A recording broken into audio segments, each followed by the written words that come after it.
Assalamualaikum warahmatullahi wabarakatuh. Alhamdulillahillazi amarona wa aujabana bil ibadah wal istiqamah. Asyhadu an la ilaha illallah wahdahu la syarikalah wa asyhadu anna Muhammadan abduhu wa rasuluh la nabiyya ba'da. Allahumma shalli wa sallim wa barik wa karim ala sayyidina Muhammadin wa ala alihi wa ashabihi ajma'in. Amma ba'd. Rabbi shrah li sadri wa yassir li amri wahlul 'uqdatam min lisani yafqahu qawli. Pemirsa Soimin, Soimat dimanapun Anda berada, seyogianya kita sebagai hamba Allah yang menghabiskan diri kepada Allah Subhanahu wa taala dengan beribadah kepada Allah Subhanahu wa taala, tentunya mempunyai harapan kepada Allah Subhanahu wa taala.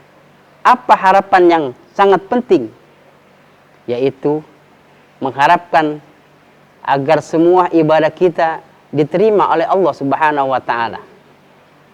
Baik ibadah puasa, salat, baca Quran, tahajud dan sebagainya, apapun aktivitas ibadah kita, yang penting adalah kita berharap agar Allah terima semua ibadah kita.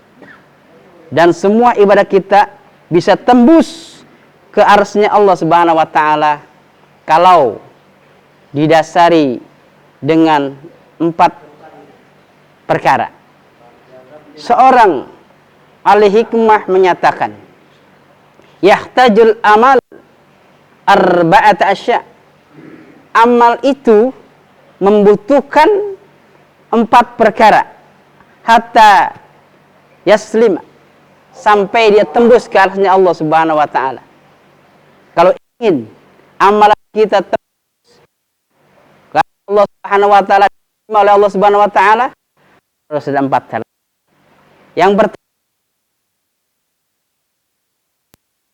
pertama, bid'ihi, dasari amalan kita dengan ilmu pengetahuan. Apa itu salat, puasa, zakat, haji dan sebagainya, harus kita dasari dengan ilmu. Jangan sampai ibadah yang kita lakukan, ibadah yang kita kerjakan, tapi dengan tiada ilmu, ibadah kita ditolak oleh Allah Subhanahu wa taala. Kenapa? Beribadah tanpa didasari ilmu sangat memungkinkan kesalahan yang fatal, dan banyak ditemukan kesalahan-kesalahan dalam ibadah kita. Bisa jadi orang yang beribadah tapi tidak dengan ilmu, akhirnya apa? Dia menjadi manusia STMJ. Tahu STMJ? Salat terus, maksiat jalan. Akibat apa? Tanpa ilmu. Bahkan Ibnu Ruslan mengatakan, fakullu man bi ghairi ilmi ya'malu a'maluhu mardudatun la tuqbalu. Siapa orang yang beramal tanpa didasari dengan ilmu, amalnya ditolak, tidak diterima. Dia sholat, tapi dia tidak tahu mana yang rukun, mana yang sunnah.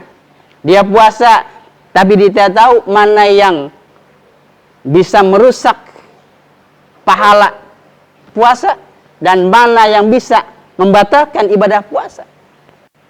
Ini bisa merusak ibadah kita, bahkan tidak diterima oleh Allah Subhanahu wa taala. Maka dari itu, dasari yang pertama dengan ilmu pengetahuan sebelum kita memasuki pengabdian kepada Allah Subhanahu wa taala. Yang kedua, wan niat fi bid'ihi. Niat, pasang niat kala kita mau melaksanakan ibadah.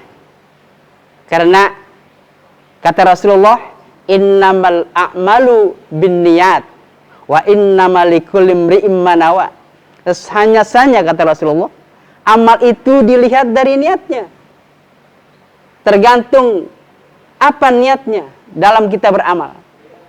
Begitu dahsyatnya niat, berapa banyak amalan yang biasa saja, tapi dia menjadi luar biasa di mata Allah dengan niat yang baik, dengan niat yang benar. Tapi sebaliknya, amalan yang begitu luar biasa, tapi salah niat menjadi tidak berharga di mata Allah Subhanahu wa taala.